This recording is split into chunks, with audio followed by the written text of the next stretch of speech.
Right, well, I went up, I believe that was Friday, Saturday, Sunday today. Well, I didn't do it yesterday, so it has to be Friday, because I lost track. Yeah, Friday, right, so I got all my wood, cut it all, but I got so into this, I completely forgot to record half of what. I mean, the rain yesterday has messed a lot of stuff up on the thing outside, but, you know, it is what it is. It'll come good eventually. So that's the inside. We had a split there. This wood is rubbish, it really is, but oh, excuse me, we'll be painting it all white anyway and sanding it back. We're not keeping any of the grain, and I'll be making up some panels out of hardboard with material glued to them. So yeah, that's the door jamb. I've just got to, well, I don't really know, cut those out I suppose, or put smaller ones in. I just needed something to hold it for the time being. That'll be fine. And then the polyurethane foam will go in there, and then we'll trim that one up accordingly. And then later on tonight we'll lay some resin on that as well to frame that off. I'm now currently doing the second one. It's a little bit bigger than the other one by about 1/4 of an inch, because I had to put the door where the door could go in order to avoid hitting the bulkhead for the toilet room. So the door is just a tiny bit more to the right hand side. Not a lot to do about it. Definitely not smack bang centre, that's for sure. So yeah, so we're cutting out wood now, and we're going to glue and screw that one, and then both these panels are done. I'm not going to go any further with those panels for the moment, because I want to get that rear bulkhead sorted out, so that'll be the next one. We've got rain tomorrow morning up until about 2 o'clock in the afternoon, so I'm not really going to be able to get a lot done tomorrow. So if we can get that rear panel. This one has definitely took the longest to do, mainly because of that window. So we'll cut the hole out. We've added a recess around that as well, just to hide the frame from the inside. And we'll put the next piece of ply in place, which is the one on the outside, on the inside. So this is with a cleaner one. We've got to drill 3 large holes that are representative of those Bolton points, which we've got there, so we can access those. And then it really is just a question of polyfilling. I want to add a piece of wood across that seam so it don't blow that seam out. But I've got 2 cans, one of which is a little low on air, but I think it'll work. And then we'll just literally fill it. Look, the panel is what it is. It's I've had to put a lot of wood around it to support it. There was no good putting a hollow in that end, because, well, why, you know? So yeah, we'll fill it, we'll see where it ends up. And then I was going to use the belt sander, which has now got a broken belt, to sand these all back. So now I've got to come up with another idea. My DA don't like cutting into that. It's screwed up the pad a little bit, but yeah, we'll sort that out and pretty much go from there. Polyurethane goes, this one went rather badly. One of the cans wouldn't spray out. Don't know why. I thought it was out of gas, to be honest with you. That one had been used and it sat, so the one that was good, I sprayed in all of these holes up to that last one, and then the other one I went and pierced a hole in the side, and I went straight over there. So I guess the nozzle was blocked. Tried to pour it in the holes, but it activated itself and just went absolutely ballistic. So this whole cavity here isn't filled, so I need to fill it tomorrow. All I've got left to do now is, apart from a damn good sanding and clean up, is I've got to cut the edges. So I'll take the screws out of each side, cut those edges out, and trim that one. And then it's just a question of getting some more glass fibring and materials, and finishing these off, and then painting them. And we're done on this stage. So then we're on to stage 3 after this, which is the one I've been looking forward to the most. But I've done all I can do until I've got some fiberglass in there. So I need resin, I need fiberglass, as in chop strand. I ain't got a lot of that left. Catalyst not so much. What else is there? And the paint. And then we can get this phase 2 finished, because we can then bolt everything on and then complain when we find that none of it fits properly. Who knows? Been a lot of work going into these panels. I'm quite happy with them, but I'll tell you what I haven't done yet. I haven't trimmed the edges off yet. I forgot all about that. Good morning. It's Tuesday and there's nothing I can do today. I've ordered the fiberglass resin and I've ordered the matting. That's about all I can do. I did trim up the edges yesterday, so they're all done, and well, basically I'm just waiting for the resin and fiberglass to turn up. As soon as that come, we can lay up all 5 pieces. So we've got that front to do, the 2 fronts for them, plus these bits here as well.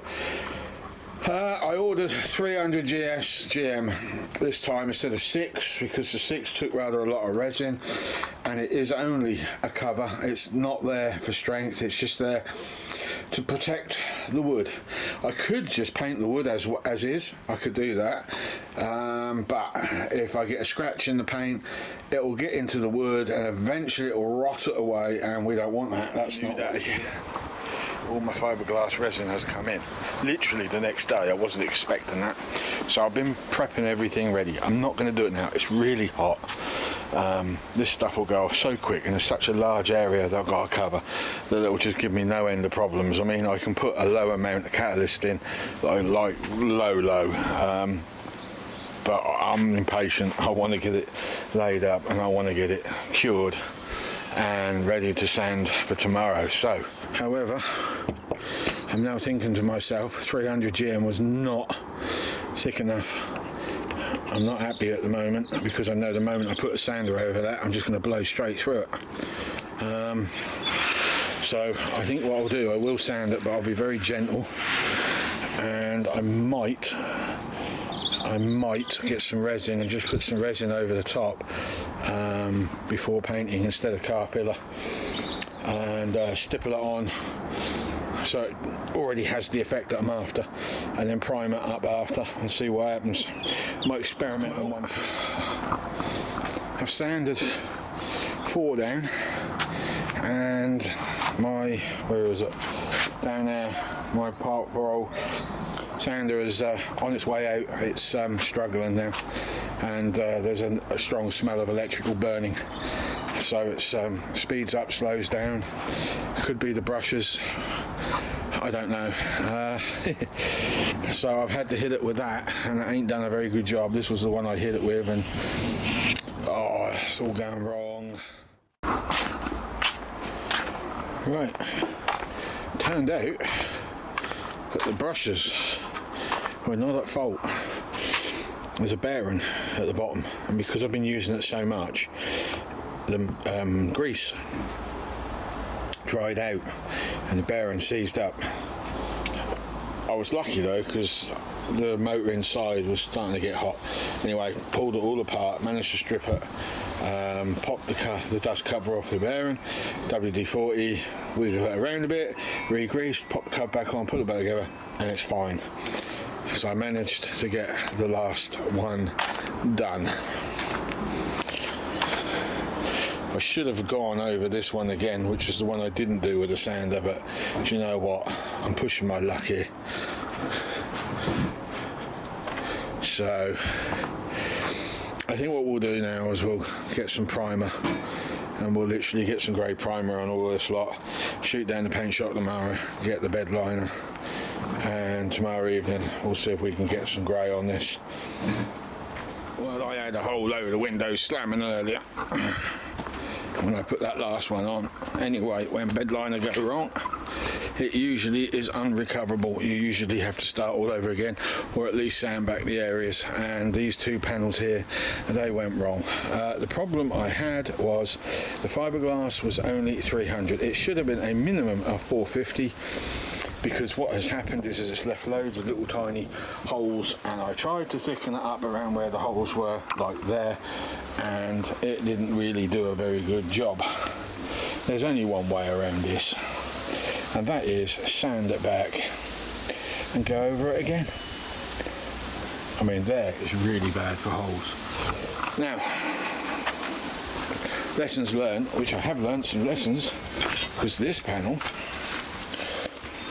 got a layer of glass fibre wiped over it, just resin, and it sealed everything, and when I put the paint on, no holes, none whatsoever. So, future reference, when I do the rest of the panels, which ain't many left to do now, I think there's now the crown to go around, which is a 1 foot by I don't know how long panel, and then there's 4 sides like that, longer, but I'm not sure if I'm even going to bother with fiberglass on those, because they are hardly going to be seen.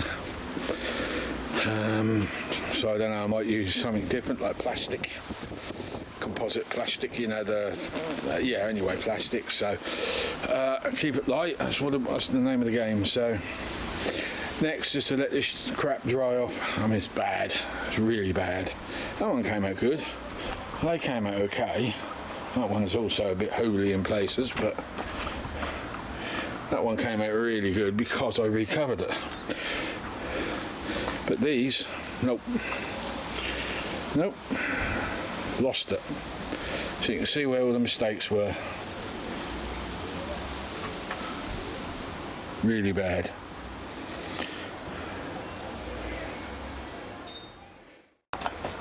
Okey-dokes. So far I've got these 2 panels laid in, but I'm far from happy at the moment. The 2 side panels are absolutely tragic. The paintwork's tragic on it. I tried to rush it to save some money and to stop grumpy neighbours from kicking off. That's the reason why they got rushed. And they didn't actually work out for me because windows got slammed anyway, so I might as well have took my time, put filler over it and painted them properly, and then the job wouldn't have to be readdressed the second time in order to keep the peace, so to speak. I don't know why I'm bothering to keep the peace, because I get motorcycle fumes through my back door and windows, so... But anyway, that's another story for another day. I've got the back piece to put on, and I've got the 2 walls to put on. You know, I'm winging this as I go along. And there is a reason why I cut that one short, and I can't remember why. Bugger. Now you'll see the join there, that's deliberate, because these ones, when I made them with the intentions that there'd be a 5mm piece of ply thickness on the outside, but no. After I cut them all, I suddenly remembered what I was doing, and oh dear, I thought, yeah. So I am about 6mm short on the overall length because of the thickness of the wood. So when I built this one, I deliberately went a little bit wider with the intentions of being able to shove that one out a little further and manipulate that where it needs to be, which is exactly what I've done. So you might think that's a bodge. It kind of is, but it works, and that's all I need it to do. There is trim going around the outside of that, so I am going to undo all these screws one at a time. I was originally going to take these panels off and repaint them, but decided to leave them where they are. When I paint the next lot up, I will probably just scoot some sandpaper over some of those areas and just hit that with whatever I've got left over. Failing that, I'll get a damn compressor with a petrol engine. I've got compressors in the shed, spare petrol engine lying around. I mean, if it comes to it, I'll take this out in the damn countryside and go over the whole thing properly at a later date. Who's counting? I'm not. So the only thing left to do now is to put the window in, and I'm assuming what I was thinking in my limited space of my brain was here as the double bed was going to be screwed onto that piece, bottom board out, foam, and then the rest will sit level. I don't know, I'm assuming that's where I was going with it. I can't remember. I don't think it was a deliberate mistake. I do think it was strategic, but I can't remember why. Right, we are done for now. Sorry about the wind blowing in the microphone, if that's happening, which I think it is. But there you go. That's the interior. So far, it's a very scruffy interior, but we will be covering a hell of a lot of that anyway, so I'm not really overly bothered. We do have one issue I can't resolve. Remember I told you that wall was bent inwards? Well, that's playing me up. This one's been straightened. I've packed it out here. A little bit more work to do to it, but 10 minutes is all that will take. And considering it's not too bad at all. As you can see, this side sticks in significantly. And what I'm going to do, I don't think it's going to work though, because look, the fiberglass doesn't really stretch. But I was going to try, I've left that bolt undone, I was going to try and put a frame in. There's a bulkhead to go in there anyway, but I thought, well, if I make up a metal frame out of box steel, that could be a good point for a bulkhead. I could do it on both sides. But that would give me a chance then, because I could run a bolt through the seat piece that would actually push that. So if I bolted it in fully into the wood, screwed it into the top and bottom piece of wood, and then wound the bolt in, might be enough to pull that out, but I'm not really going to hold my breath on that one. It's not important, it's just it would look neater. I've also noticed, even though that's square, I can't get that to square off. And when I measured the lengths, one side's longer than the other. So this needs cutting down there to push it further in. All of this side, I can't remember which, it might be this side actually, thinking about it, because it is sticking out. But I initially did make that one, as I said before, to do exactly that. It needed to be slightly wider. The only problem is it's too wide, and the saw that I used to cut those angles with is part of flipping rubbish, and there's no way I want to have another bash at it with that, so because the line will not go right. So that is not important enough to worry about, because there's an overhead bed space to go on. So as long as those two corners are square, which they are, then the framework can come right out here, and then these corners here that come up to this point will need to be smack bang square. And that's going to be in the form of a frame that's going to bolt on first, and then we're going to make up the drop sides. Oh boy, those drop sides are going to be a nightmare. Look at the size of what I've got to build. It's pretty big. I was wondering if there was a way around this, but there isn't. I sort of wondered if I could reduce the size somehow. There is no reducing this. And what I want to do also is I'm going to bring them sides out a little further as well. That way I will hide that bowing a little bit as well. But by bringing them out, I want to put a frame in, a scissor action frame, one, maybe two, that lifts the roof up in the air, and then basically that lifts, and at the same time the sides will lift up. Kind of where my head is going with it.